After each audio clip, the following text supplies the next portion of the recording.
I'd like to call to order the regular meeting of the Board of Education for Wednesday, October 9th, 2024.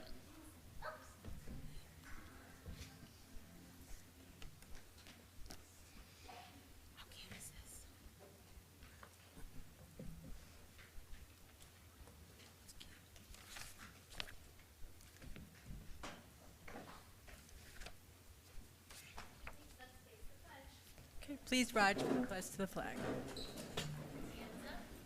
Are you ready? Right hands up.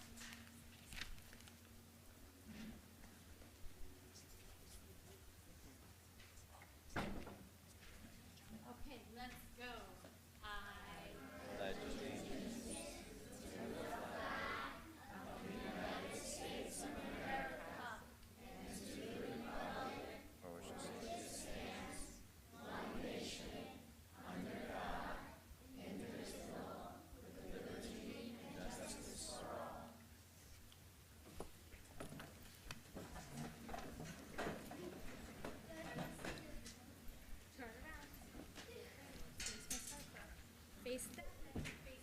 Good evening, everybody. Welcome, everyone, to Sapphire Elementary School. We're very pleased to have you here, especially for this important event. Tonight is when we recognize and thank the Board of Education for their hard work and service to the community. People may think that being a part of the board is going to a meeting or two a month, but the community may not understand is the tremendous time commitment that board members have to give with this position. There's endless meetings, phone calls, reports, things to write, things to read. It never ends. Sporting events, clubs, plays that you attend, the committees on which you will sit, it's a lot. And all of it is unpaid, as this is a voluntary position. On behalf of the entire school community, I thank you for your diligence, your dedication, and your faithfulness in striving to make our district better every day. We've prepared a song for you, which reflects our theme of Watch Us Grow. We have students who have been practicing here, and they want to make you so happy and so proud of their efforts.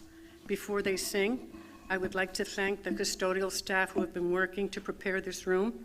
Mrs. Kim Harper, who will be leading the students in the song, and a very special thank you goes out to Mrs. Jessica Klausner and her assistants, Mrs. Enid Mitchell and Mrs. Leah. They have been preparing the students all week, and they've been working very hard to make sure this presentation goes well. Thank you for everything you do. Your hard work does not go unnoticed. And now, ladies and gentlemen, get ready for the cutest thing you're going to see all week.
So awesome.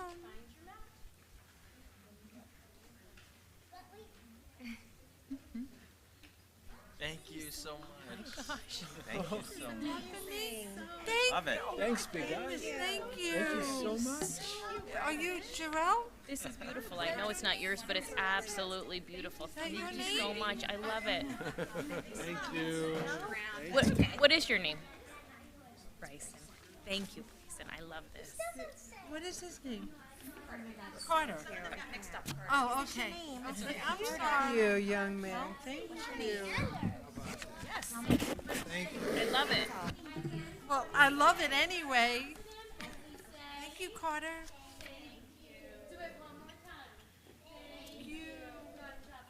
Thank you.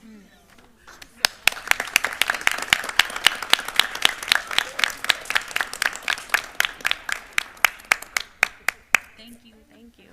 So we're gonna ask. Great job. Thank you so much. Great job. Great job.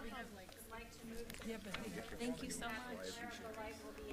Thank you so much. My kids are too big. I don't. Oh, I know. You have Carter? And you, this must be true help. You still see if I turn like this?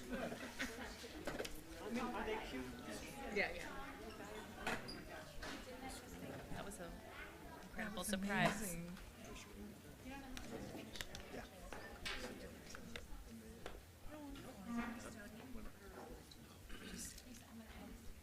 Back of this one.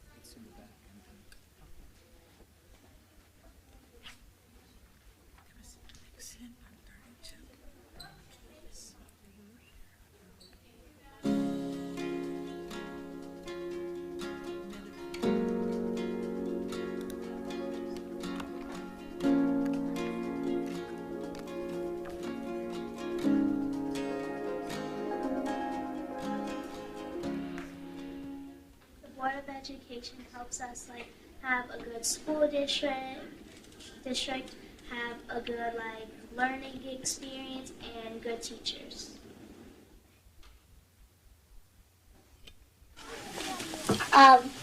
They need soil, water, and sun. When I'm learning, that helps me grow.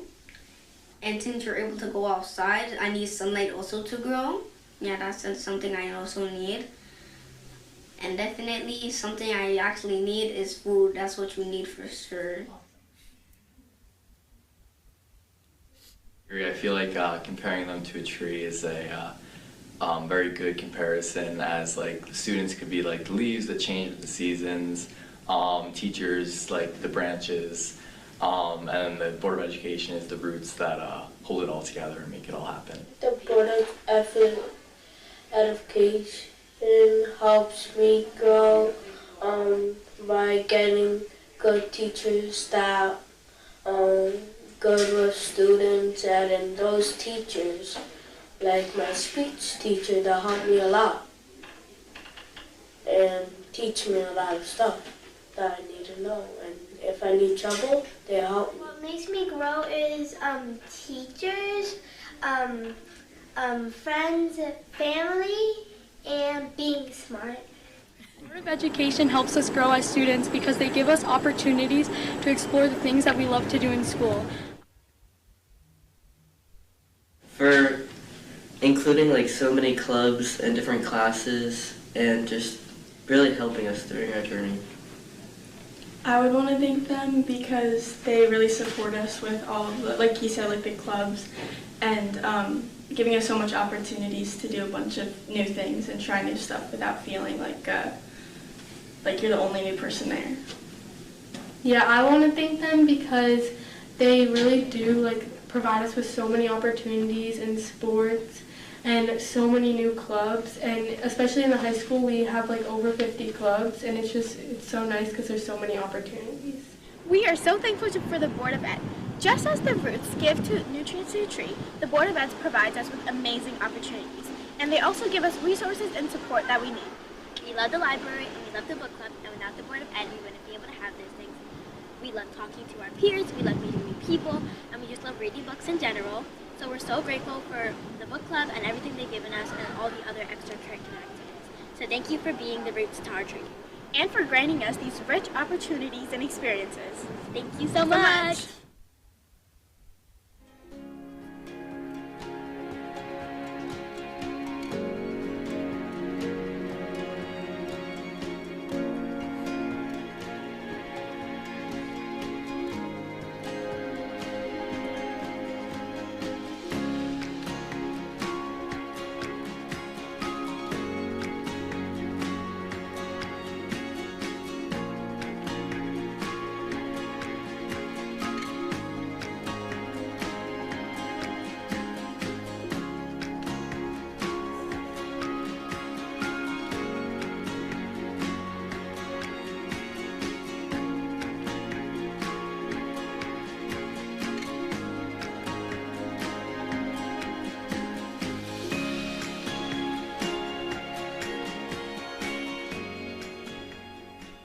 Thank you for helping me read. Thank you for helping me grow, and I hope you got half as good as the elementary school experience that I had because of you guys. Gracias por ayudarme a aprender.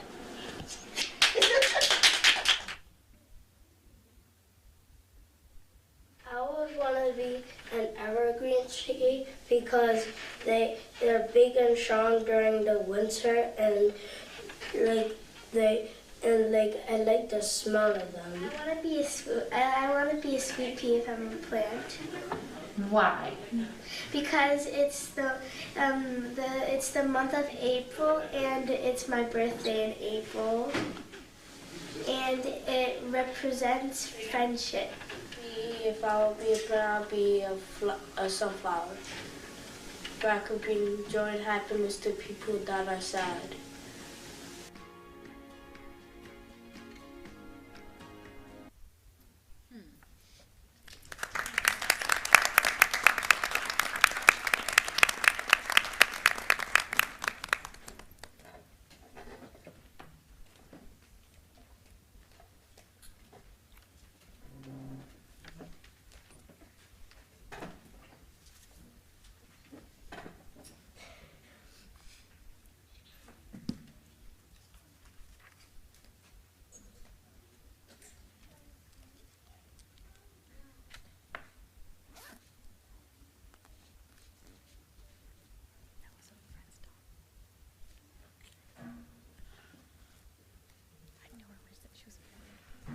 Thank you. It was absolutely adorable. Okay, next up is the reading of a mission statement. We are committed to academic achievement and success for all students in a safe environment. In partnership with families and our community, our mission is to promote confidence, inspire passion for learning, and to prepare our students to become responsible global citizens. Next item is approval of the revised agenda. Is there a motion? Motion. Is there a second? Second. All in favor? Aye. Motion carries. Questions or comments from interested citizens? There are none. There's no update either. And that brings us to our presentation from Dr. Hassler on the Orange Ulster BOCES CTE.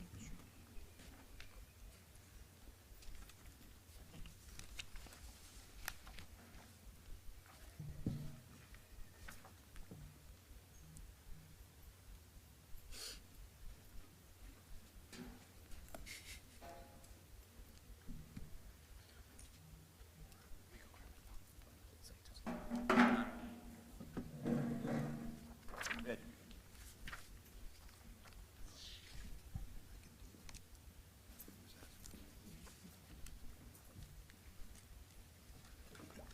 I think Jason's stuck in traffic.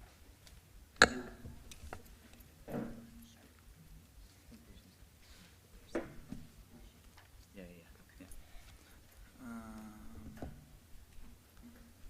We're good. We're good. We'll take minutes because it just shut down. Okay. If you all, I don't know if you want to hop on back over here, and there's copies of the presentation at your seat, so.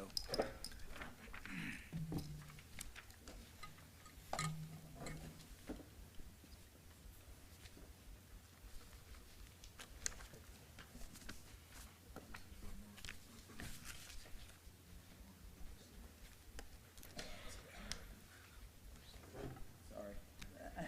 From my back. Well, thank you once again to the board for the opportunity to present. I'm joined tonight by Sue Alisea, who's the high school department chair. Unfortunately, Mr. McElroy, who is also working closely with us on the development of this presentation, is occupied with a few other items. He may or may not be joining us midstream, so we're just going to kind of like pick up the slack and you know, continue the presentation. So thank you. This is kind of a continuation of the presentation from the last Board of Education meeting, where at that meeting I spoke to the board about some career and technical education programs that are in development up at the high school. This is an extension of that, a much larger extension of that, where we have a large number of our students that go to the BOCES Career and Technical Education program. And so tonight is just kind of an overview about what that program entails, what our students gain from participating in that program. But before I get into that, I want to draw your attention back to this slide, which I've presented to you a number of different times, of why these opportunities are important and beneficial for our kids.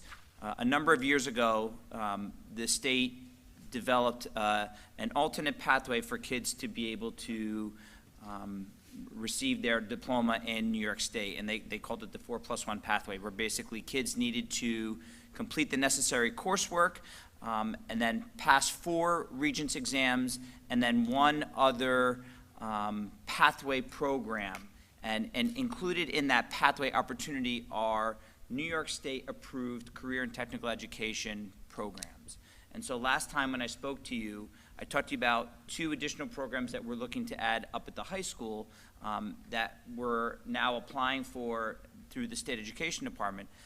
Similarly, there are a wider range of different opportunities that are CTE approved programs, career and technical education approved programs at Orange Ulster BOCES. So the things that I've spoken to you about in the past in terms of completion of a diploma also directly apply to the opportunities for our students that they receive at Orange Ulster BOCES.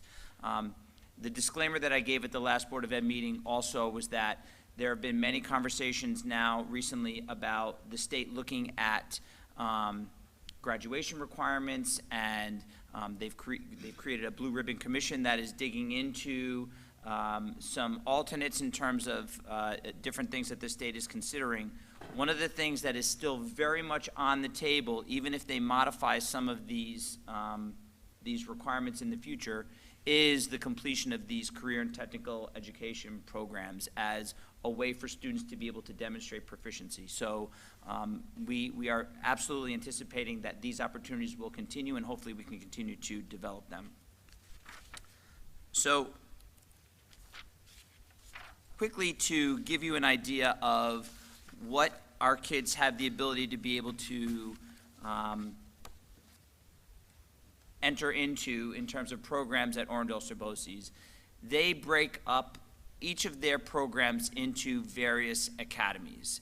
And these are the various academies that exist. They have the appearance career academies, construction careers, culinary careers, education careers, emergency careers, environmental careers, health careers, STEM careers, transitional careers, transportation careers, and finally the Visual Arts Academy. Within each of these academies, and I included a link in there, you have the ability to be able to look at all of the various programs that are within each of these different departments. For example, in the Appearance Academy, students can either go into a cosmetology program or an aesthetics program. In the Construction Careers Academy, you can go into carpentry, electrical construction technology, HVAC and plumbing, welding, and each of these different academies have a variety of different opportunities for students that they can choose from. The Emergency Services Academy, they can choose emergency medical services, fire science, law enforcement, similar to a college that has different schools within a college, like a school of engineering or a school of law or a school of medicine. It's essentially a similar model where a student has the ability to select one of these academies and a program that is within those specific academies. To give you a little bit of an idea about how our kids have the opportunity to learn about the CTE programs at Orange Ulster BOCES, as well as to ultimately enroll in the program. It begins with an introduction, where basically students, as sophomores, hear a presentation from the BOCES guidance counselors that come to us, along with the Monroe-Woodbury High School guidance counselors. It's usually in December. Through their global history classes. We collaborate with BOCES, and they basically, the counselors come into the classes and they give a general overview exactly of what I'm doing to you now, where they talk about each of the different academies and all of the various programs that the students can select from within those academies. Once they hear that presentation, any student that's interested in possibly attending, they then have to go on a formal visit where they sign up and they have the opportunity to go and actually physically see the BOCES program. That usually happens in January. And they haven't, they might determine of something that, what might interest them.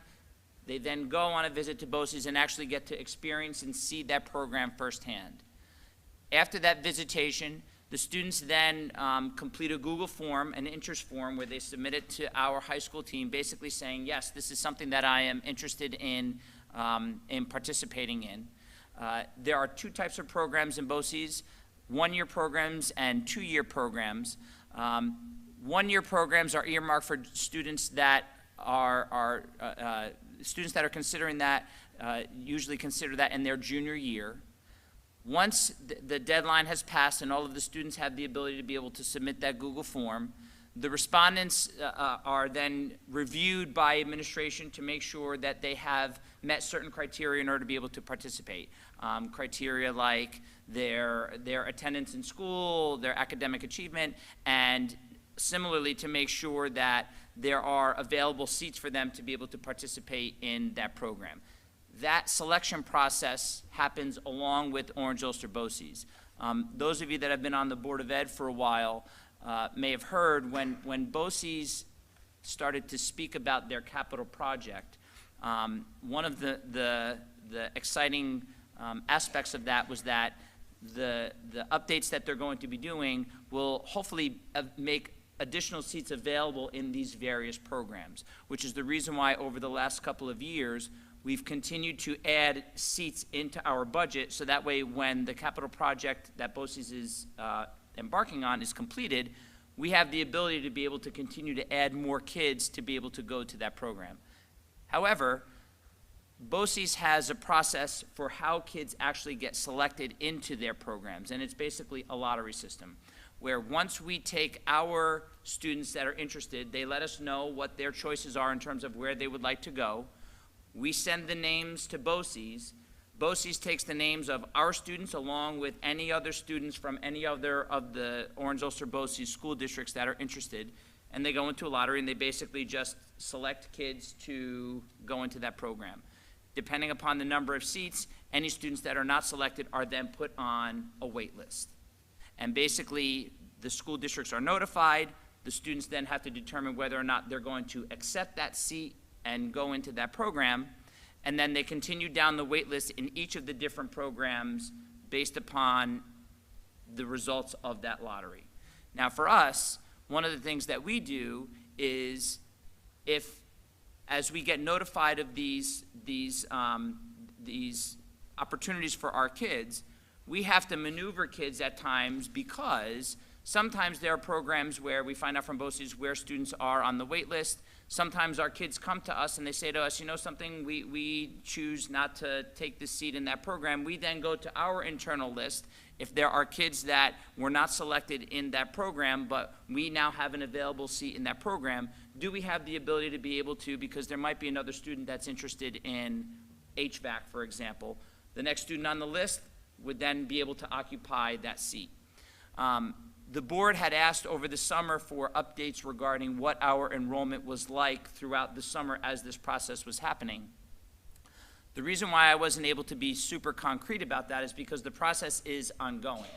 Students have the ability up until September 30th to attend that program and then decide if they don't want to participate in that program and withdraw from that program without any penalty on the school district. And what I mean by that is once a student enrolls in that program post September 30th, that student then has that seat for the remainder of the school year.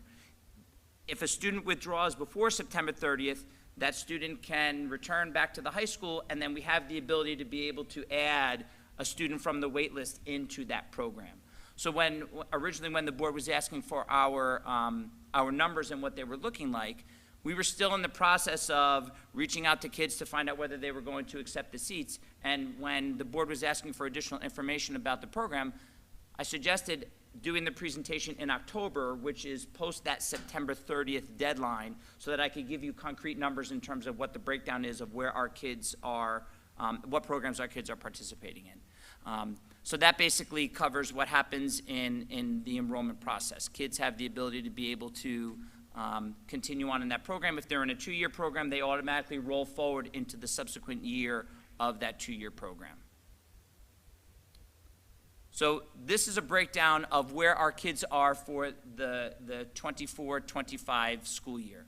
And as I said, each of the different academies have essentially like areas of focus or majors where our kids select that particular program. So for us, the largest programs are in the automotive technology program, cosmetology, law enforcement, and principles of health and home health aid. That Principles of Health, Home Health Aid program is a one-year program, and then it branches off into a second year, which is the Allied Health Assistant program or the nursing program, which I don't think that we have any kids in the nursing program this year. No, we don't. We do have kids that are in the pharmacy technician, but not in the nursing program. So that Principles of Health program is the springboard of a variety of other programs that are in the Health Careers Academy. Questions so far? Okay, yeah. Oh. Okay, so you want to wait until the end? Okay, no problem. No problem. So, as I said, there are a lot of different programs that BOCES offers to our kids, and I wanted to highlight two, just to give you an example of why these opportunities are very appealing to our kids. So the first one that I selected was cosmetology, and again, that's one of the more popular ones. We currently have 14 students that are in that program.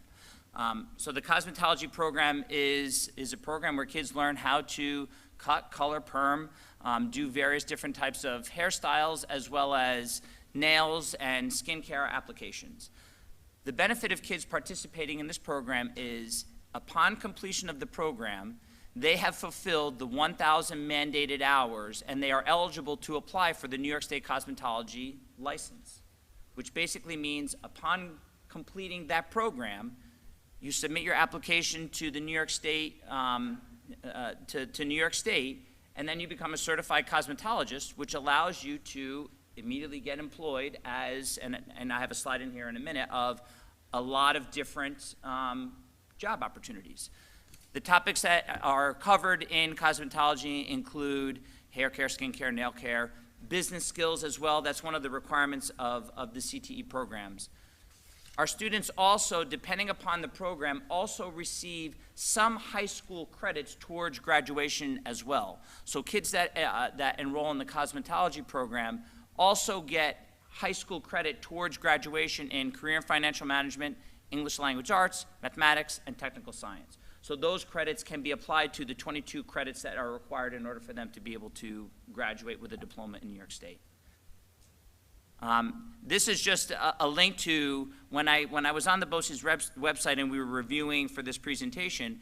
I hopped on the NewYorkState.gov website just to see what the age requirements are and if there are any other requirements for kids if they go through this program. And basically, in order to get licensed, you have to be 17 years old, complete 1,000 hours, and have a physical exam, and then you submit the application and you can be certified. So truly, they can walk out of high school, as long as they're 17 years old and they pass the physical and get, submit the application, they can walk out and get a job in a variety of different professions. Hairstylist, beauty salon owner, beauty salon manager, makeup artist, nail technician, hairstylist, theatrical makeup, platform assistant. So they truly have the ability to complete the program and walk out and immediately get a job. Another profession that a program that I chose was the Allied Health Assistant, and as I shared, again, this is the second year of that, of the Principles of Health program. So they have to go through the Principles of Health program first, and then year 2 is the Allied Health Assistant. The reason why this program benefits our kids is because they have the ability upon completion of the program to apply for the national certification as a clinical medical assistant. And basically, a clinical medical assistant is a person who, when you go to the doctor's office, usually the first person who greets you is a medical assistant, the person who does your height and weight and basic vitals and things like that. That is a certified medical assistant. The topics of study include anatomy and physiology, phlebotomy, pharmacology, legal and ethical responsibilities, medical terminology.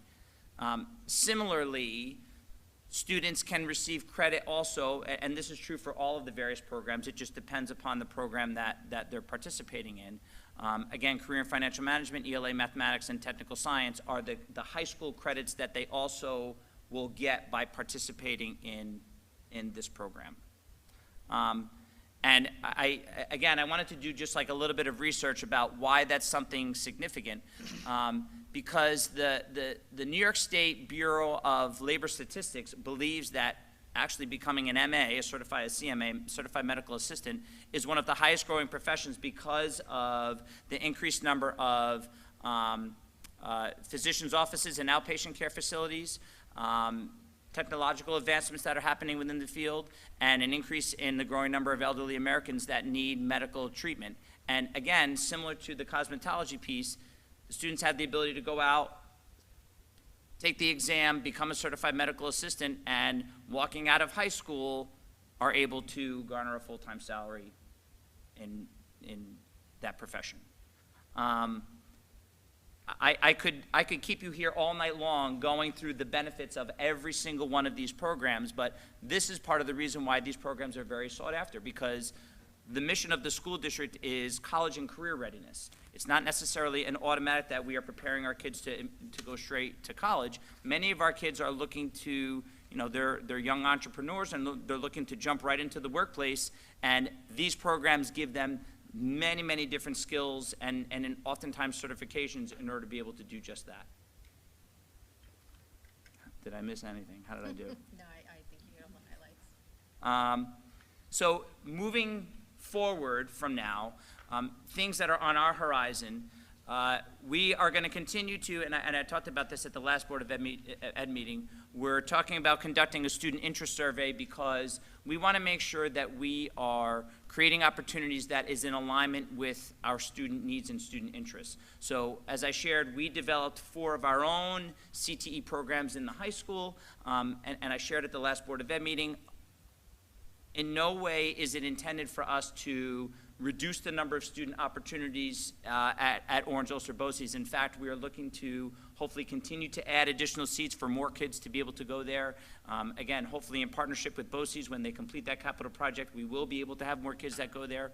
But it also gives us the opportunity to, are there programs that for some kids, they're involved in various things at the high school and they don't want to go to Orange Ulster BOCES, but having those opportunities present at the high school allows them to be able to do just that. So it's what are some of the interests of our kids that we may want to design other programs in alignment with what they're interested in.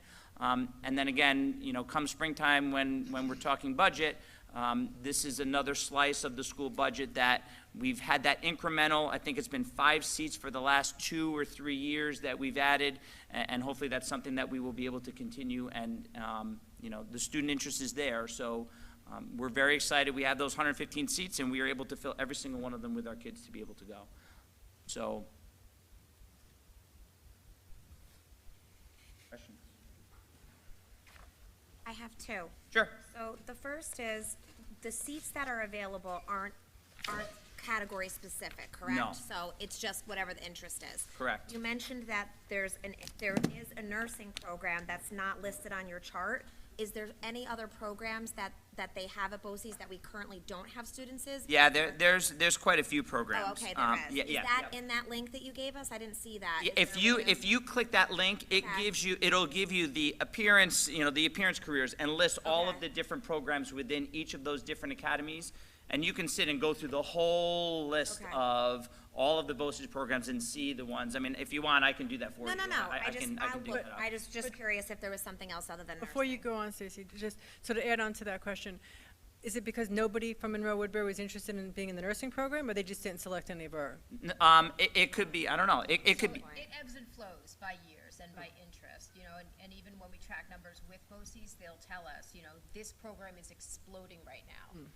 HVAC is exploding, or carpentry might be exploding, and then another year, it's you can't get into welding or you can't get into Right, but I'm just curious, do we just get shut out of that program completely? No, and that's the reason why I kind of talked about the lottery, where it sort of depends. If we have 3 kids that maybe are interested in the nursing program, but BOCES wide,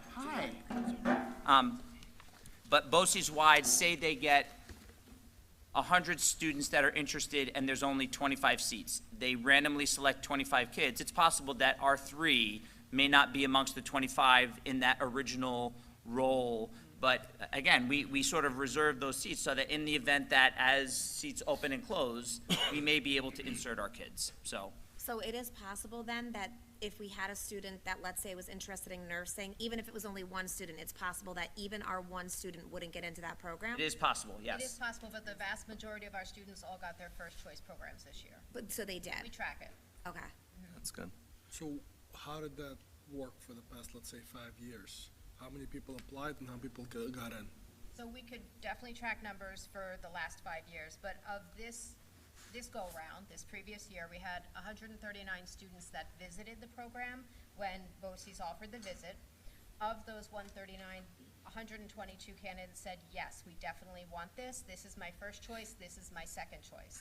Then from there, they go through our internal process of seeing where students can fit, who's eligible to attend, reviewing qualifications to be there. Yep, and then we had 69 students that said, yes, I definitely want to go. Those would be our first-year students joining in the students that are already there for their, experience, and those would be moving up to seniors. So we take the 69 plus who's there, and we land at our grand total. There are many, many moving parts in terms of us feeding the data into BOCES to say, hey, we have this many kids that want these programs. They have to look at their, forest through the trees and say how many seats we're getting. So in the first 69 students that get in, if the lottery works in a way where they don't get, let's say, nursing, then for the next 3 years, they cannot do nursing. They have 2 choices, so we always ask when students do the visit to, so they might get I get that there are 2 choices, but if the kid wants a very specific career, then And I guess it's. It is possible. My question would be, you said there's 25 seats. I mean, there's only, 9 component districts? So, I mean, there should be Right. somewhat of a guarantee that the student would get into that program from Monroe-Woodbury, right? I mean, I don't know how they do it on their No, end. and this is a little, This was part of our concern with the lottery. Yeah. well. On their. And now everybody's nodding. So the lottery is fairly new. The original process was like a rolling admission. So basically, if Whoever got in first or something, right? correct, whoever, it could be Monroe-Woodbury could send 5 names, but if another school district sent 5 names and they got their 5 names in before we did, all 5 of their kids, even if that school district may be half of our size. But that still happens in this way. Well, yes. Who's tracking that? And are we seeing that? That's an honest question. So- How is that tracked? The next step for them was to introduce the lottery system, which made it a bit more equitable, so that way it wasn't the first come, first serve. It's still not proportionate, I think is your point, where we talk a lot about Arwada with the size of the enrollment of Monroe-Woodbury in comparison with the Arwada of other school districts. So the number of seats are not guaranteed to Monroe-Woodbury proportionally based upon our size in comparison to others. If we send 5 names into the lottery, another school district sends 5 names, regardless of the size of the school district, those 10 names go in and have statistically the same percentage chance Right. of getting. Is- 5 our- kids from one school can get into nursing and 0 kids from Monroe-Woodbury can get. Correct. is our contribution to BOCES proportional to the number of students that we send? No. We're We the pay highest. more. We're the highest that gives to I both. think number 2 we are. After Middletown. I think we're the highest. I'm sorry. I think I think next to Middletown, I think we're number 2. I thought our WADA was the highest. I thought we were one. Yeah. Are we one? All right, we're Yeah. Our WADA. we're number 1. We're number We strive to be number 1 all the 14%. time. The whole thing. I think Yeah. it was. How am I doing with my Arwada though, Patrick? Am I right in explaining that? Yes. All right, there we go. So my I know question, we went there last year, and this was one of the concerns we expressed. Yes. yes, my, The my, 69 students who said yes, they're definitely interested, how many of them actually got enrolled into program? So I can definitely give you an exact tomorrow when I have it all there. But I was told every student except for, I think it was 2, that were still showing as waitlist, but I just want to confirm that what they were waitlisted for is actually their first choice and not their second choice. So, Because the way we have to put them in, it's very much what Dr. Hassler was saying. We put them in, we get a response for BOCES, and then if they didn't get that first choice, they will quickly have to put in a second choice request. Nothing is done concurrently. It is, once you get an answer back, Oh, they don't put in their requests up front, 1, 2, and 3? put them in as soon as we know if you wanted to attend BOCES, give me your top 2 choices. We're putting in for your first choices, your first choice. We have to wait for that answer to come back. Then we have to reprocess from step 1 all over again, submitting all information with a second choice. And it's a little bit challenging also. Going back into a lottery? Yeah, that seems That doesn't make any sense. awkward. Doesn't make sense. Okay. So it is a tedious process. You know, we have phenomenal clerical that were on it, and we just watched it so closely to make sure that not a single seat was wasted, because we see so much value in the programs. And what I think Ms. Alsea means by that is that it's also a little bit challenging where if a student drops out of a particular program, we may not have another student in that program that's interested to backfill immediately for that student, but now we have internally a seat for us. So there may be another program where we say to BOCES, you know what, like, can we sort of transfer this over here and have a student in this other program get in? And I think that that's sort of the challenging piece that takes a lot of time in collaboration with BOCES. Sounds like a negotiation. I have a question about, at what point of the process are families invited to be a part of it? What do you mean? Well, you said that there's an informational session where they go into the global class. Yep. Where they talk to the kid. Yep. Do we share information at that point with our families to say there's an opportunity for your child to participate in CTEC? That's my first question. And then on top of that, are there resources provided to the student and the family that would show, okay, this is what it looks like, the program? Like, it's very broad when they come in for that one session, right? 'Cause they do an overview of every single one of these, Right. basically, yes. So, you know, concurrently with that presentation, is there communication that's shared with the families? So prior to the visit from BOCES, yes, an email is sent to all sophomores and all parents stating, on this date, we've been notified Okay. BOCES is coming, this will be the presentation. Okay. We often provide the link in advance. If not available in advance, the students go home with visitation forms that they have to fill out, and all of the information that's shared from the counselors is on the BOCES website.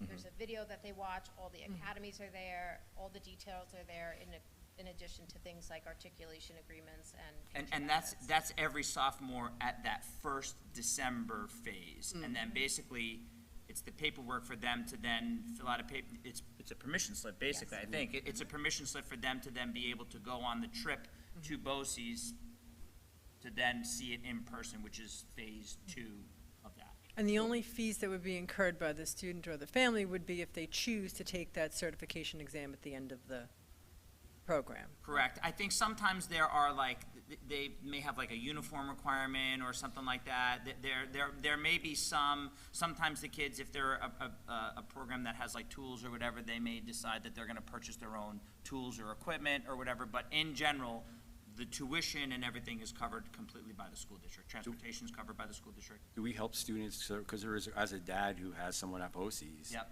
like, there is some substantial cost for goods to do that. So is there a program for those who need it to assist? Like, my daughter is in the cosmetology, right? Yep. Like, it was like $250 or $300 for her to get the startup fee that we had to Right. pay. Right. But, you know, some families can't afford that. So Right. do we have a system in place where? Does BOCES offer some No, type no, of a? we'll find out. Oh, they do. Oh, there you go. They ask for students' free and reduced lunch status. That information is shared with BOCES. They're able to see things like IEPs, 504. So there is a data share that goes on. And then they do have some resources available to us. If they feel that a student needs additional resources, they'll sometimes reach out to our school and say, what can you guys tap into to support this student in purchasing their uniform or their tools? Because, yeah, some of them do have substantial costs. There are additional programs like you will find with your child that over the summer, there'll be cosmetology hours that they'll need to do. Right. There's no transportation over the summer. Students in aviation need to get to the airfield. They have to do flight time.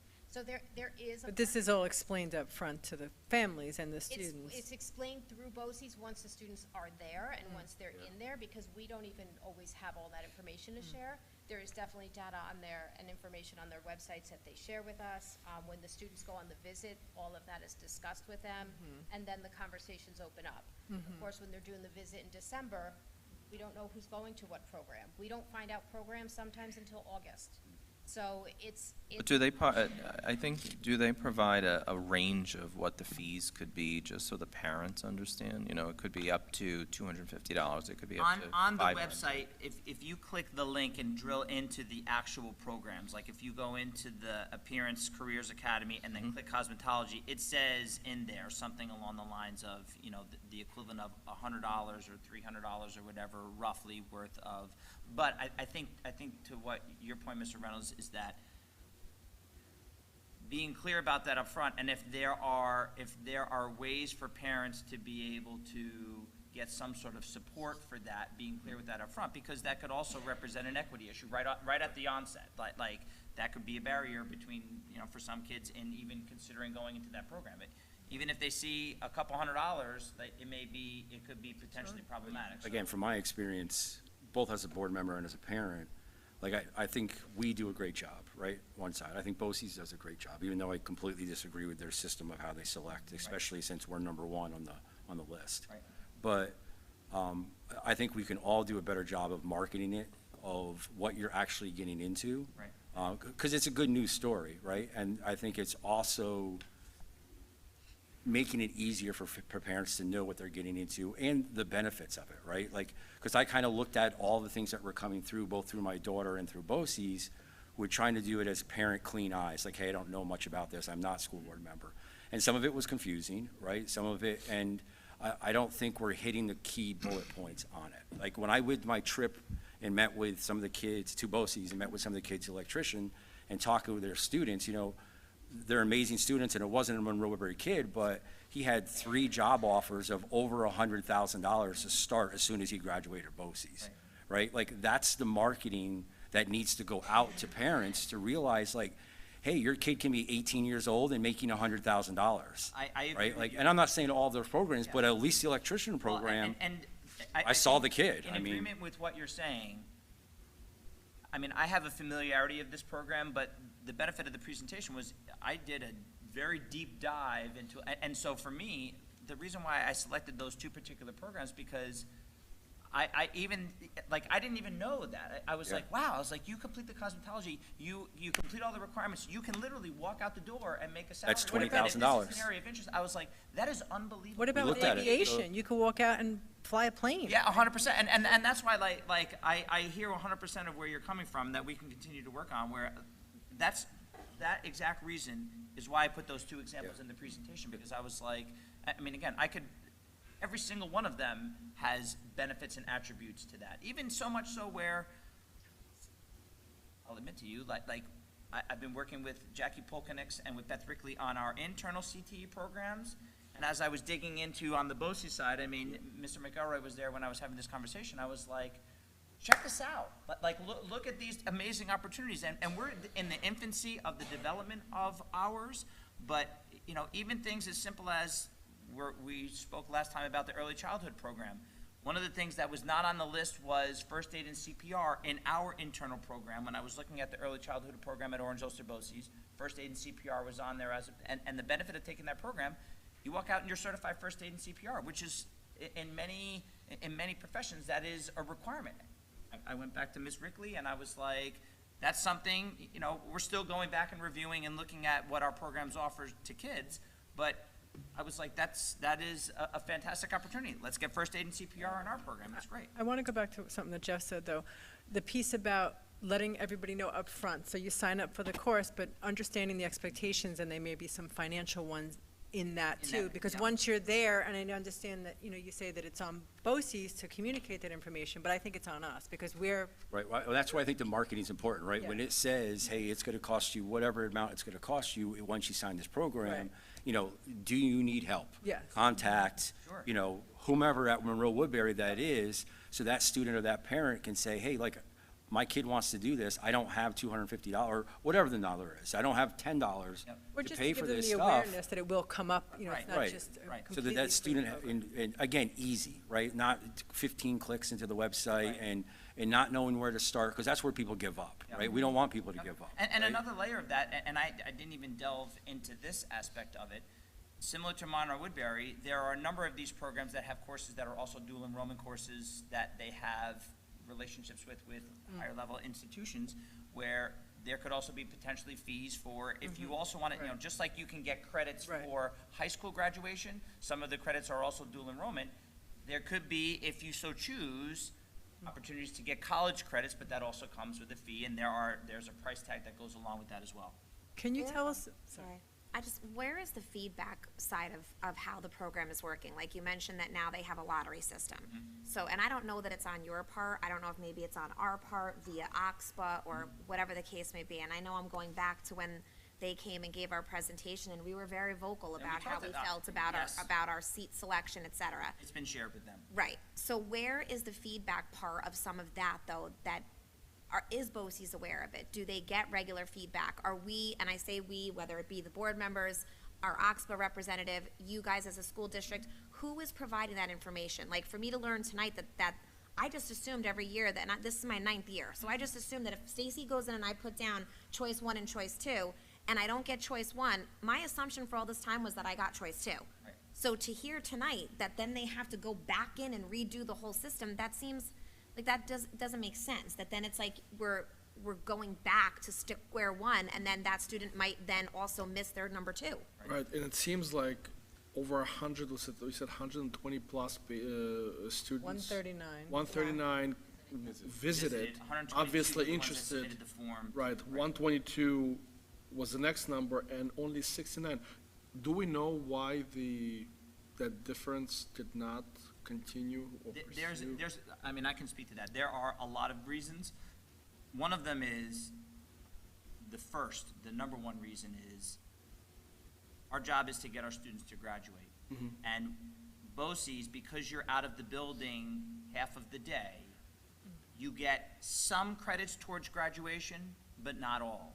So we need to make sure that before our students have the ability to be able to go into a BOCES program, that they have the necessary graduation requirements in place for them to access the courses that they'll need in order to be able to graduate, that they will not be able to access at BOCES. Some of the programs are morning programs, some of the programs are afternoon programs. What is the timing of our schedule of offering of those courses? Is it in conflict with the program that the student is going in?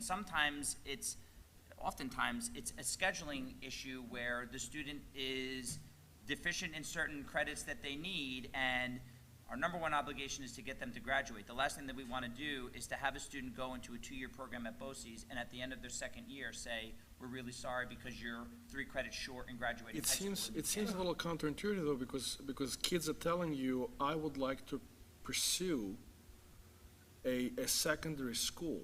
I would like to pursue BOCES. I would like a career in as an electrician, as a mechanic, as a nurse. So the fact that they're missing 2 credits in calculus, how is this is holding them back. Yeah. Instead of giving them an opportunity to pursue what they want to pursue. Understood. What about, would starting as in freshmen be a better idea? I don't know, does BOCES? As awareness, not I don't know, starting, is I that mean, sophomores sharing a information. Monroe-Woodbury decision, or is that a BOCES decision? Of who goes? No, of their presentation is in sophomore year We for don't them need to them. go to. We don't need them to do a presentation. We can provide the information to our students anytime. Just simply, I understand, I see Right? what you're saying. To say, as a freshman, this way, in case you might not have the necessary Make courses. sure that you're aware. Yeah, we could do that. Yeah. It's As part of orientation even. Right. It's not a large number of students that are credit deficient. It's usually the kids that are not attending school, did not earn any credits freshman year, come in halfway through sophomore year, and they're like, that's cool, I want to go fly a plane. But that accounts for like 80 kids almost in that situation? Because it's, No, not those this numbers. number. No, Oh. that's not everybody, What that's not. Dr. Hessler and Ms. Alsea are referring to is how those 69 seats were selected. The reason that it's the number 69 is because the remaining seats are going to the returning juniors. So those seniors that are coming back, those are the remaining seats. So the 80-plus students could not access. No, BOCES. no. There were 80 kids that are going into their second year of the. Right, but Mrs. Alisea said 139 were interested, so of those 139, the other 80 didn't stand a chance because there was 80 seats required for seniors. 139 were interested, they went on the visit.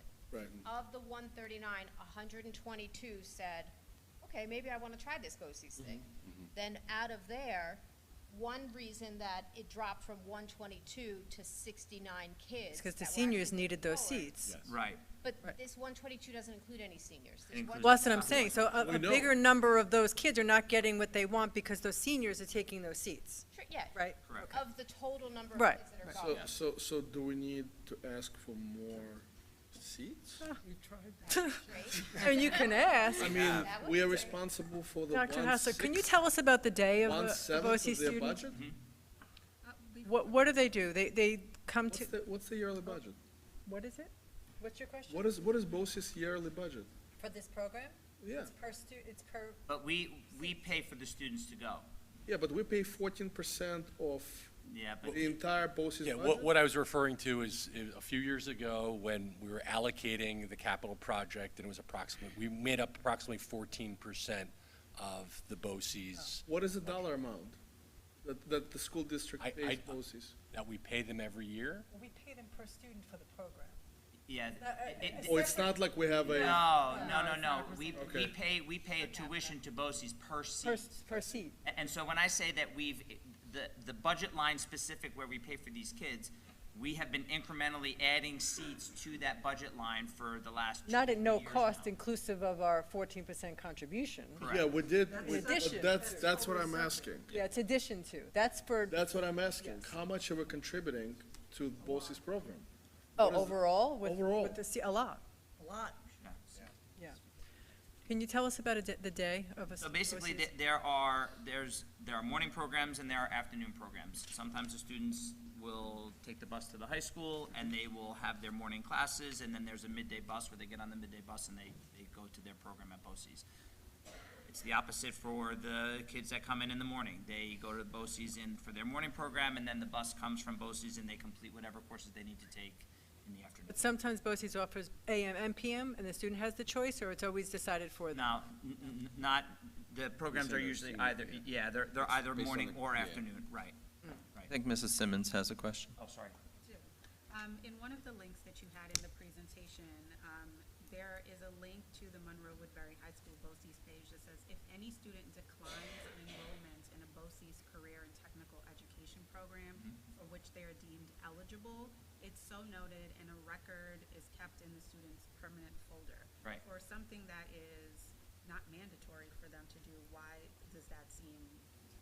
The reason why that's in there, again, is because it's not open enrollment for kids. We have to pay per seat. So if there's a student who, before that September 30th deadline, if they drop out, we have the ability to be able to give that opportunity to another student, so that way that student was not occupying a seat for another.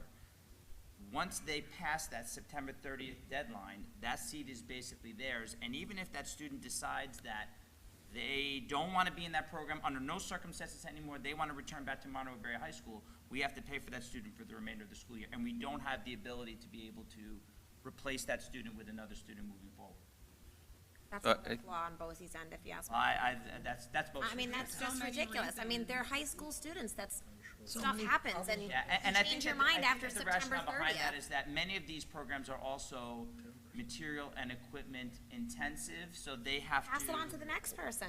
Yeah. It's not like it's not gonna get used, especially if there's a wait list, not even at our school, but at other schools. And we're paying for But And we're I think, paying for it. to Mrs. Simmons' point, it sounds punitive, the language, so I think the language could just be that we'll just record that they gave up instead of it's in your permanent The record will be- Understood. It sounds like a detention or, Right. a suspension. Right. So, My question is, so there's criteria to get into the program, and then what happens all year long? Like, what is our role with that student or with BOCES? Do we keep in communication for grades or Sure. attendance or? I mean, BOCES has guidance counselors, basically. So the guidance counselors that are at BOCES are the ones that actually come and do the presentation with our guidance counselors, but similarly, their guidance team and our guidance team communicate with one another about the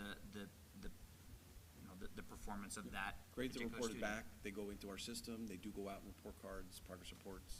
Oh, so you get updates academically and attendance-wise? And ultimately, again, just a reminder, students that participate in that program, in the end, they get, whatever certificate of completion or, certification or whatever goes along with them completing that program. Monroe-Woodbury is the one that ultimately awards the diploma to the student. So it's our responsibility in the end, as we communicate to the guidance counselor and they send their grades to us, the responsibility is on us in the end to track that student's progress to make sure that they have successfully completed the program, that they're awarded the credits that they get, that aligns with what our graduation requirements are, and that student then gets that diploma from Monroe-Woodbury. They still have the ability, BOCES, I think some of you have attended, they have a very large commencement event at the end of the school year when the kids, it's spectacular. It's really unbelievable. But in the end, that's the completion of their program. They still get to come to our graduation because they get a diploma from Monroe-Woodbury. But wasn't that an issue also in the past, that sometimes their graduation is the same time as ours? It was the same as prom. As our prom, and the conflict in our kids going to But both? we've tried to coordinate a little bit better in the past year or two, try, right? yeah. To get information up front Right. sooner. One more question on, back to the application process, which we're all on the same page, is probably room for improvement. What's our course of action? What can we do as a district? Can we petition this? It sounds like they've taken feedback and made changes in the past. What can we do Sure, today? and I think for me, I'm also, I have not heard what the final sort of, and it may exist, I just don't know what it is, what the final number of seats are post, capital project. So my hope is that with the inclusion of additional seats, that may then have an impact on the methodology of how kids are going to be selected into that program. I just don't know what that is yet. I think, if you ask me what my personal opinion is, that's my hope is that if they come back and they say we have a 20% increase in seats in these various programs, that may then open up another dialogue about the methodology being used for the selection of kids. So if we have an overflow that is not being accommodated, and we are paying for the students to attend, can we manage that overflow by perhaps directing the students to a different institution that will allow them to get that degree, to allow them their first choice? Because if you tell me, yeah, your first choice is nursing, but your second choice is cosmetology, I don't know if I'm going to be able to make that decision. You may not want to hear me defending BOCES, but I'll defend BOCES. They only have a finite number of Right. seats, and I think that's the challenge for them on their end. I'm not But questioning that's not the BOCES. part. It's the how they fill them, right? Yes. I'm not It's not the questioning- seats part. I'm not defending that aspect. But I'm not attacking BOCES here. I'm asking if we can manage the overflow, Yeah. different programs outside of Well, BOCES and perhaps, that's that part will of the give these reason kids why- an option to. And that's part of the reason why, that's one of the reasons why we're talking about developing some of these programs within our high school. One is for the kids who may not want to leave the high school for part of the day because of various things that they're getting, whether it's whatever that may be connecting them with the high school, that they may now have access to that, but also having an early childhood program, a student may say, something, I would have gone to BOCES, but now I'm going to decide to stay at Monroe-Woodbury High School and do the early childhood program at Monroe-Woodbury High School, which then opens up another seat for one of our kids to be able to actually go to that program. And that's why last week and this week I keep offering that disclaimer. Under no circumstances are we trying to, take a piece out of our kids that are going to BOCES. The opposite, we're trying to increase the number of kids. I'm excited to be able to report to the board that we have 119 kids in a New York State certified CTE program in our school district, which is the biggest number that we've ever had. And hopefully we can continue to add to that. And could that be part of, forgive me, because I can't recall the official title of the program, but you gave the presentation on it for you know, for instance, the cosmetology, and they're gonna come to the local beauty salon in Monroe, is that something that we can add more seats to that program? If perhaps, to Sergey's point, they were given a seat at BOCES, could we then direct them to that high school program? What is it called again? I don't know. The one that we had the Oh, presentation. the work-based learning program? Yes, the work-based learning, Yeah, thank that's you. something that's separate. It's separate, Yeah, okay. that's separate, that's separate. Okay. BOCES does have their own work-based learning program. Odds are, I mean, I could probably list to you a bunch of local businesses Right. that, just like we send our kids out into the field in our work-based learning program, BOCES has one similar where there's a very good chance if you've taken your car to a mechanic, it may have been worked on by a student that is an Orange Ulster BOCES student that is getting their work-based learning hours in that program. I mean, it is understandable that BOCES is not indefinitely expendable. I mean, Yes. it's understood. But we have 10% of our high school that is interested in BOCES-like education. Yes. And only a half of that, at best, can be accommodated. Yep. So even though we like BOCES and BOCES is great, our responsibility is to our students.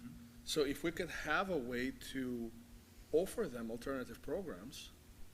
We could offer the program Well, itself. and also, this is an even bigger conversation, because actually, I thought a lot about your feedback at the end of the last presentation last time, and like, we can have bigger conversations, you know what I mean? That there are school districts that have a very robust CTE, career and technical education offering In-house. in their high school. Yes. Right. I mean, that is something that we can certainly talk about. You know, and the reality is, again, this is not isolated exclusively on BOCES. The demand is great now, in general, from kids who are looking at Vocation. 100%. That is, you know, I think that there was a time where there was a stigma that was associated to this. That does not exist now. This is a increasingly popular and very appealing trajectory for our kids. So on that note, I think that, to agree with what most of us said, we should market it to our families. Yeah, sure. Very, proudly and early. Yeah. Because it could be a huge difference in what their decisions are through high school and post-high school. Agreed. And In figure out addition, how it we could, can advocate for more and spots or and more yes, feedback. and I don't know. Well, before we move on, because now a couple of us have asked the same thing, what can we do to advocate for more seats? I mean, or the way it's being done? I think that we just need to have a continued open dialogue with BOCES and just let them know about, we can do a dive into our data and just saying to them, Well, let's get I their don't numbers know, from- I don't think that they release what the number of overall applicants that they get for seats. You know Well, what I mean? that's- So I don't know that we necessarily know. Well, that's probably public information, I mean. I don't know, but that's part of the conversation. Let me jump in for a Yeah, second. sure. Yes, this does warrant a further conversation, it will be. We're going to have to explore this even by default. The portrait of a student, there are changes that are coming down that significantly affect CTE. I have spoken with the BOCES leadership and other superintendents throughout the region. These seats are in great demand.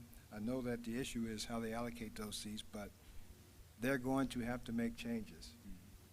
Everyone is going to have to make changes based on what the new state requirements that are forthcoming soon. So we will be discussing this by default. Is there also an opportunity, as Dr. Kaufman said, regardless of the advocation that we do and the changes and things, their seat capacity is not going to be indefinite. Given what we know in terms of just a future cast, strategically thinking, if more students are going down this non-traditional college is the only route to a lucrative profession model, are there ways that we can contract with other entities to say, because I'm sure it's an incentive for them to say, we have a gateway program for Monroe-Woodbury, and then we have a 90% graduation rate with a 100% placement in terms of whatever. Employment. I'm sure there's a lot of those types of vocational type schools that would be interested in doing contracts with a school district this size, who have a lot of interest for students to have vocational programs. And just the same as we would do with BOCES in terms of transportation and other things, maybe that's something we can think about. And if there are students who have the capability to fund their own situation, maybe we traject those students to those programs, and then for the ones who may have some challenges, maybe the ones that the school can pay for, maybe that's the BOCES challenge. Because I hear that other board members and their frustration that it seems like this has been an ongoing conversation with no real definite kind of expansion in a way that's meaningful for Monroe-Woodbury. So maybe we need to start looking outside of just the BOCES arena, because it seems like coming up, even if we wanted to build internally that program, that takes time. Sure. And we're gonna have a lot of students while we build that and rely on limited capacity from BOCES that are gonna miss out on opportunities that they could have, you know, these non-traditional career paths that could be very beneficial for them in their future. So. Sure, and I think to Dr. Norman's point, this is not a problem that's isolated to Monroe-Woodbury either. This is a problem that impacts a lot of school districts, and there may be alternate ways to partner with other school districts that, you know, even though some of these programs only have singleton students in it, is there a way for us that if we only have one or two kids that may be interested in a particular program that we can't get them in, is there a way for us to partner with another school district to get them into another option? I don't exactly know what that might be. I gotta dig into that a little bit further, but that could be a possibility. I mean, even looking at SUNY Orange, some of the colleges, they have these types of programs where you have a class situation that has a vocational on-the-job component, maybe having dialogue with them or some of the vocational colleges, I think, or schools. Because I think it just would be a benefit for us to see that it's coming down the pike and put it as a part of the strategic plan to say, we know it's coming, let's prepare for it, and let's not put all of the eggs in the BOCES basket, because it's a limited basket. I think So, exactly. I have one request. The information that you put on the CTE enrollment is great, but it should include everything that's zero, so we know all of the programs. So, Okay. and the other side is, you need a trending. I would like to see 5 years of enrollments, who got awarded, and then we can sort of trend line, because as they open up more capacity in these other buildings, we should be trending up if they've opened more capacity. I'm not gonna say equally, but, and if we see year after year that we have 5 people apply to nursing, but none get in, 3 people apply, but none get in, without a trending, this data is not really as helpful. Sure, I can get It's that just to you. telling us what currently sits there. Yep. So a trend report would be really helpful. No problem, yep. And I wanted to build on that, because that data is gonna be really helpful, but also the percentage of, you know, whatever our percentage we pay to Orange County relative to other schools, I think is gonna be an important line that's gonna kind of go on that. So I don't know if we can get that data, but I refuse to wait and see on this. If the board could write a letter, whatever we can do to strike now before the capital project is complete, so we can nudge them in any way we can to review their application process. 100%, yep. And I believe we have access to, or we've received before, what other districts have as far as seats. Oh, really? I thought that They- was they've shared sent with that us to at you all? another, that was shared with us at another meeting, a couple years ago.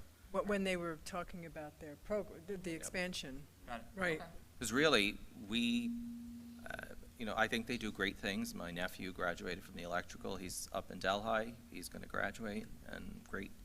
But we pay for everything that's there. And it's not us solely, it's all the districts. So we are their customers. Right. So transparency is paramount to make sure that we know where everything's going.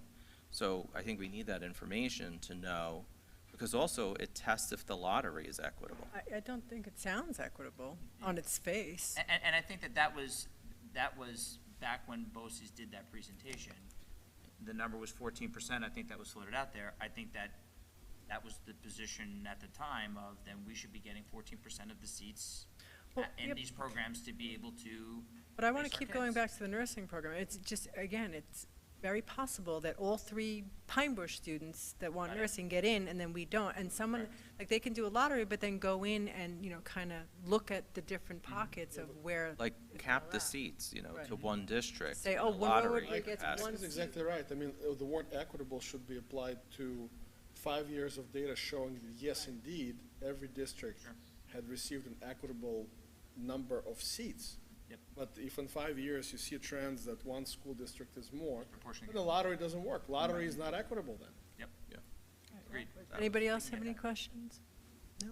Well, thank you. You got it, We'll absolutely. table Thank the you. conversation for additional.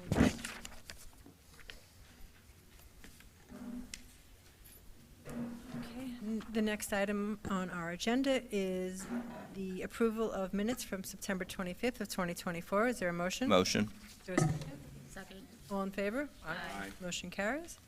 And personnel, Dr. Norman? Lori Hawk is not here today, so I'm going to ask the board for approval items 9.1 through 9.16. Are there any questions?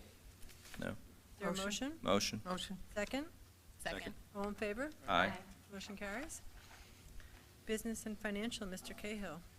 Thank you, Dawn. I respectfully request approval of the business and financial items 10.1 through 10.3, which include 4 contracts for tuition and related services for special needs students, and 2 transportation contracts, which are extensions of existing contracts. The extensions for the transportation contracts, the increased costs, because there were significant increases to both of those contracts, is there some reason that that's attributable? It's based on a transportation CPI value, which is provided by the New York State Ed Department. So it comes out in, I think, like May of last year. So it's a prescribed value. And basically what it is, it's a number which the contract extension should not exceed. So in this really high inflationary environment we've been in the last few years, that's the increase that everybody is asking for and essentially receiving. And that tends to be a lagging indicator, correct? To some So that's degree, why yeah. it's seeming high right now, because it's kind of catching up. Yes. Yeah. Yep. Thank you. Okay. Is there a motion? Motion. Second? Second. All in favor? Aye. Motion carries. Next is the approval of recommendations of the Committee on Special Education. Is there a motion? Motion. Is there a second? Second. All in favor? Aye. Motion carries. And a report by Mr. Escobar. Good evening, everyone. I hope you're doing well. From the last board meeting, I had my visit with Mr. McElroy and Dr. CR at the high school. It was wonderful. Today, I had my meeting with Pine Tree and Ms. Morales. It was also excellent. I've met with every single building principal at this point, and I have all the information I need for collecting data that I hope to, present at the next meeting. Emails are being sent out for tentative dates for up until halfway through the year, and that's pretty much it for right now. And next time I'll be coming with like the first round of concrete data on the agenda that I've set up for myself, and that's going to be looking towards students' opinions on beginning of the year and clubs and activities, since those are starting up now. So thank you so much, and yep, that's all I have for right now. Thank you so much. Okay, reports from Board of Education committees. We'll start with Mr. Ciriello for audit. Audit Committee has a meeting coming up. I saw it on my calendar. I didn't bring the date with me, but I did give out all the dates at the last meeting. So, Ms. Donahue for policy. Yeah, we met on October 8th. We had a virtual meeting with Mary Williams Noir, I hope I pronounced that correctly, to outline the process of the policy audit. They currently have access to our policy manual and will be working on renumbering our policies to align with NYSBA's policy numbers. She hopes to have this done prior to our November committee meeting, which we meet on the second Tuesday of each month. And again, these are open meetings. We meet at the Ed Center at 8:30 a.m. Our next meeting is on Tuesday, November 12th. Thank you. Do you also want to talk about the NYSBA update? Yeah, there's a NYSBA meeting tomorrow. There are 37 proposals that are going to be discussed tomorrow, and I have them all here. And if any of you have any questions on any of them, I believe they were also in our documents earlier, so. Okay. One I'm particularly interested in is a proposal for New York State. And again, NYSBA doesn't make the rule, they just propose, they want the support to propose this to the state, to propose that we use, instead of switching to all electric buses, to hybrid buses. So NYSBA is proposing to that? That's Yeah, what they they're want to propose to the state that rather than going all electric, that perhaps they consider going hybrid. Okay. Thank you, Ms. Donahue. Mr. Reynolds for visitation? Our next meeting, I believe, is at the middle school on October 24th at 4:30. No update, we met for the last one, for the last meeting. Thank you. Mrs. McCleary for capital project? We had our first capital projects meeting.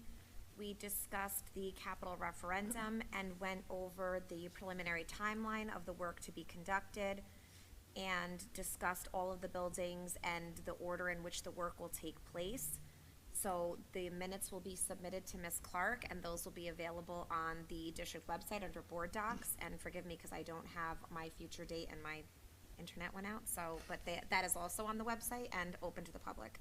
And we are looking, Mr. Cahill mentioned, and we talked that it would be good to have the firm come in and give a presentation to the community and to the board. So I think he was gonna try to set that up with Mrs. Tauber and Mr. Siriello based on an incoming agenda over the next few months. So they'll be here to be able to answer questions specifically from us and perhaps from the community as to the work that's being taken place. And our next meeting is Thursday, December 19th, officially. We had kind of mentioned to Mr. Cahill that we would do them quarterly unless something else comes up and he feels that the committee needs to meet. He'll reach out and we'll add a date to the calendar, but officially Thursday, December 19th.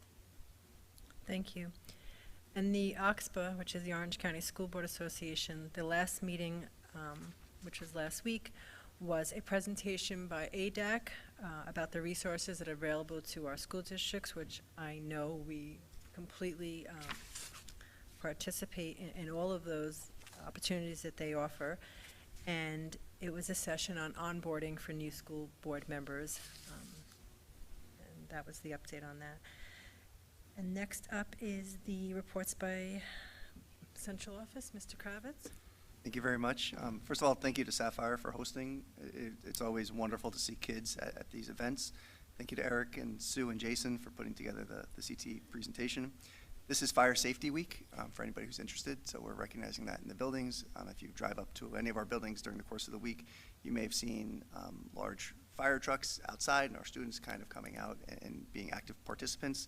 A lot of our firefighters have eaten lunch with our students. It's a wonderful way for them to give back to us and us to give back to them. Red Ribbon Week is coming up. It's the week of October 21st through 25th, which the district will be recognizing.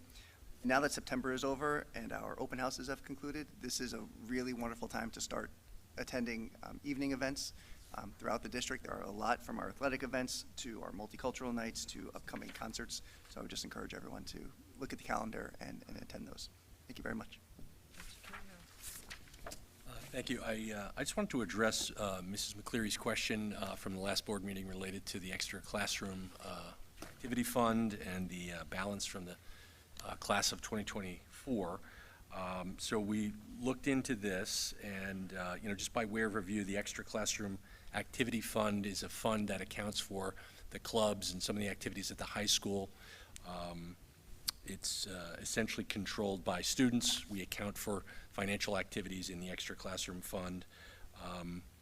As I said, it's overseen by district staff, but the students are responsible for planning a budget, authorizing expenditures, creating fundraising opportunities and the like.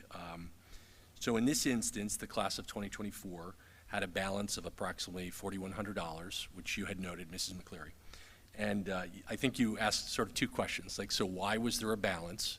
And how was the balance being disposed of? What was the rationale or, the reason for that balance? And how it was being dealt with. So the balance can be, there, a residual balance for a lot of reasons. Maybe the fundraising was more than we thought. It's like a budget, right? It's a projection of what you think you're going to do generally for a year, the upcoming year. I think in this instance, I heard, unverified, that they had also thought that they would have to pay for the senior picnic. And because we now have CEP with the school lunch fund, we've been able to actually not charge them for, the senior picnic. It's just like meals that are provided as part of the normal day. So that may account for that balance or part of that balance. What they ultimately did with the balance, though, is donate it to the class of 2025. And so we talked a little bit about that, the propriety of that, and my understanding is that is the prerogative of the students if they wanted to do that. Our district policy talks about or speaks to inactive clubs. So by definition, when a class graduates, their fund, class of 2024 fund is now inactive, and in the absence of an affirmative action, it would default, which we had talked about, to the student council. And the idea would be the student council will use those funds for the benefit of all the students, right? The general benefit of students. So little more oversight, perhaps, for the upcoming year required here. We're going to look into things a little bit more closely, but I just wanted to address the question and, There was, and the second part of that was the donation. There was a donation, I know you had mentioned that, and I don't know the specifics. I don't know if you're referring to, I think there was a $2,000 donation from the PTA. No, there was a second donation, but it didn't go to the class of 2024 or 2025. If I'm understanding, the monies were donated by the previous class to 2026. Okay. Right. I don't know about that, per se. I know about it, I looked into it, there was a donation from the PTA, I think it was $2,000 to the class of 2024. That was because they gave money back and did not charge for the all-night graduation party. That's what I thought. I thought it was related to all-night graduation. That was a separate one. So you're specifically asking about another class-to-class donation? Correct. I probably have it here somewhere, but it's fine. I don't want to hold it up. But it was accounted for, is my point, that we figured out that it was a donation. The original thought or the intent was that somebody had mentioned that it was donated to the class of 2025, and that wasn't accurate. The monies were found and they had been donated to someplace else, similar to how you just said the class of 2024 chose to donate the remainder of their balance last year to the students of the class of 2025. Correct. This other group chose to donate their leftover funds to this particular class. Correct. So the thought was it went to the class of 2025. It did not. It went to another class, but it was accounted for. Right. Right. And the term residual balance that was unaccounted for is not really accurate with the Correct. class of 2024 either. Right. The officers voted, legitimate, they made a decision, which is, part of the idea of the extra classroom fund is that it's educational for students to manage money, create budgets, work in committees and groups, have officers, elect officers, understand those roles and responsibilities. So all that stuff is part of it, and, they did vote to transfer the money to another class. Good. So Dylan can benefit from that. that's the update. Thank you. Thank you. Okay, Dr. Bass? Thank you, Sapphire, for hosting us. Every time we see kids, it's amazing. Especially for us, technology, this is our distress zone. Like whenever we have a rough day, just walking into this building. So this building always have a special heart for us from our technology folks. October is a cybersecurity month as well. Even though cybersecurity is throughout the year, this allows us to focus on specifically on various tips and tricks and educate our students and staff. Starting last week, we have sent out some MCC updates. There will be 3 or 4 more. Will go out on every Friday in October, just allowing us to be more mindful of use of multi-factor authentication, recognizing the value of strong password, and also recognize and report the phishing campaign or phishing email that you received. Good night. Just once again, thank you to Mr. McElroy and to Ms. Alsea for their insight. Also, to the entire high school team that assisted with that. We recognized at the last Board of Ed meeting, there were 2 students that were recognized as semifinalists for the National Merit Scholarship. We had 3 additional students that are going to be commended. So hats off to them, Pierre Sawyers, Ronaldo Rodriguez Perez, and Zachary Rowan Delson for their achievements. And I agree with Matt that we're moving into sort of the fall season with other evening events that the schools are hosting and the PTAs are putting on. So, please be on the lookout for the district calendar for those events. Thanks. Ms. Nova? Just want to say a heartfelt thank you to all the students who participated both live here in the room and also on the video. It was heartwarming, delightful. I love seeing the brilliance and talent of our students. So thank you so much for that. I really appreciate it. And thank you to the Pine Tree facilities and staff for hosting us here tonight. Sapphire, sorry. It's been a long day. Thank you, Suzanne. Ms. Donahue? Sapphire Elementary. Yeah, I'd also like to express my thanks and appreciation, not only to Sapphire, but those kids. Oh, my God, they're amazing. And they brought tears to my eyes. It was so adorable. I'd also like to thank Dr. Hassler, Mr. McElroy, and Ms. Alisea for the BOCES presentation. And I want to send my thoughts and prayers to everyone in the path of Milton, as well as those who are still recovering from the devastation of Helene. And also wish our Jewish friends and neighbors a Happy New Year, Lashana Tova, and wish everyone a good night. Thank you. Ms. Simmons? Again, thank you for the engaging presentation. It just shows us that we have the capacity to do good work, and we're thinking about it in ways to make sure that we're enriching our students, their experience at Monroe-Woodbury. October is also Domestic Violence Awareness and Breast Cancer Awareness Month. So for anyone that has been affected, touched, or going through any of those situations, the Crusader family stands with you. Also, the best part of my day was those little ones and their wonderful song, the video. I think most people think that there's not a monetary component, it's a thankless job. I think we all sit here because we're invested. We want to see the best product not only provided to our students, but we get enriched by seeing the students and the families in this district get the best that they deserve and move on to better things in their lives, and we're proud to see that. So to see what they put together for us, that was very heartwarming.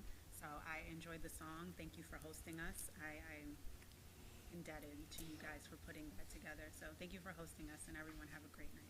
Thanks. Ms. McCleary? Thank you. I agree with Caitlin 100%, and I thought tonight was great to see the little ones and then have such a great, robust conversation all the way up to our high school students. But I agree 100%. We do not get paid monetarily, but it is very rewarding to be able to see even our youngest students get up here and be able to participate the way that they did. And then, I think all of us want what is best for even all the way up to high school, and make sure that we are getting the absolute best that we can for all of our students, no matter how old they are. I thank Dr. Hassler and Mr. McElroy and Mrs. Alisea for the presentation and for fielding all of our questions. And I look forward to the remainder of the information that we'll get regarding that. And have a great night. Thanks. Mr. Reynolds? I'd like to thank my new fridge work that will go up tonight on my refrigerator. So it's been a while since my kids are older, since they had something cool like that. So I greatly appreciate it. And just my thoughts and prayers out to the student that was injured today from Monroe-Woodbury. So we're all thinking about that. Have a good night. Thank you. Ms. Robinson? I also would like to thank Chelsea for my artwork. Just like Jeff and I were talking, we don't really get these very often anymore, so I appreciate it, and have a great night, everybody. Thanks. Dr. Koifman? I wanted to thank Sapphire for hosting us. I wanted to thank the presenters for an in-depth presentation. I know it takes a lot of work, a lot of effort to put it together. And the fact that we're talking about it and the fact that we're discussing it is great in itself, because we are moving forward. And I wanted to wish everybody happy holidays if you're celebrating it, and of course what a way to start the evening by the little ones dancing, which definitely warms your heart and softens the day. Thank you. Thank you very much. Have a good day. Mr. Escobar? That song and dance from the Sapphire Kids was actually the cutest thing I've ever seen. So thank you so much. That was absolutely incredible. And thank you to the presenters. It was very informative and It's amazing that our school gets to have great discussions like that. So thank you and have a great night. Thank you. Dr. Norman? So I want to begin by thanking or extending a heartfelt gratitude to the Board of Education trustees who volunteer their time, energy, and expertise in service to our students and families. Sincerely, thank you. To the students that performed tonight, the teachers, and the Sapphire community, just great job. We really appreciate that, and you made a lot of people smile tonight, so thank you.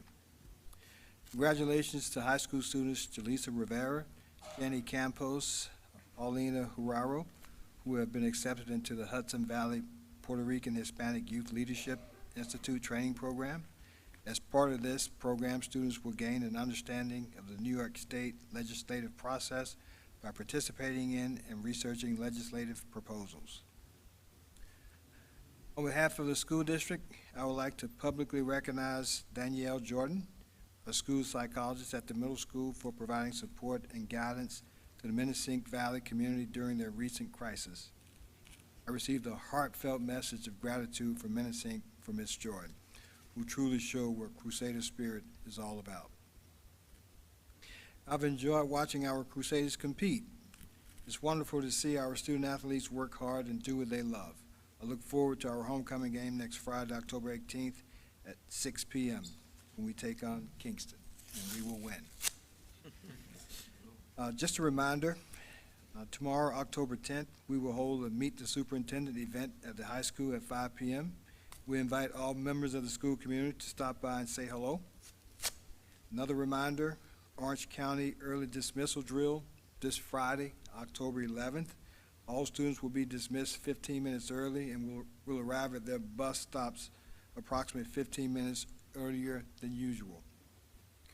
Last reminder, on Friday, October 18th, the district will Think Pink to build awareness for breast cancer. And on Friday, October 25th, the district will wear red in honor of Red Ribbon Week. Thank you and good night. Thank you. Vice President Siriello. Thank you.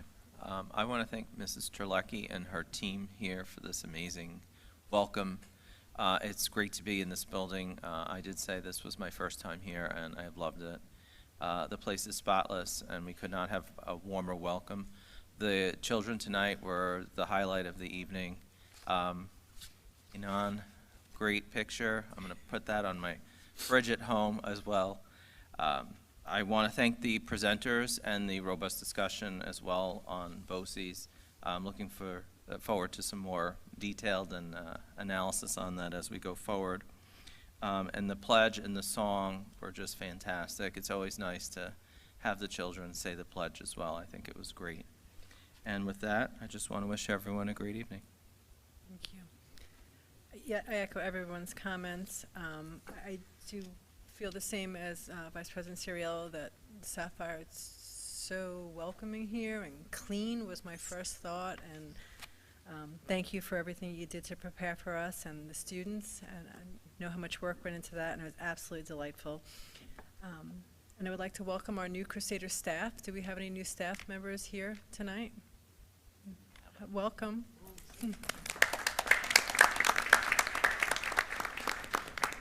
Where will you be joining us? What building? Welcome.